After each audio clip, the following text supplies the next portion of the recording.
काहीच नाही, पण मला काही मिनिटांसाठी त्यांचे नाव मिळाले आहे. मी यातच माझे भाग्य समजतो. माझे पूर्ण नाव नरेंद्र विश्वनाथ दत्त असे होते. माझा जन्म 12 जानेवारी 1863 रोजी कलकत्ता येथे झाला. 12 जानेवारी हा दिवस दरवर्षी युवा दिन म्हणून साजरा केला जातो. माझ्या वडिलांचे नाव विश्वनाथ दत्त व माझ्या आईचे नाव भुवनेश्वरी देवी असे होते आणि माझ्या गुरुचे नाव रामकृष्ण बळवंत होते.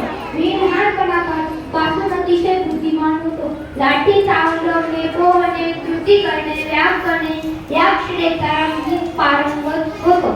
शिकागो येथे भरलेल्या सर्व धर्म परिषदेमध्ये माझे पहिले 2 शब्द माझ्या बंधू आणि भगिनींनो या 2 शब्दांनी पूर्ण जग दिपू केले.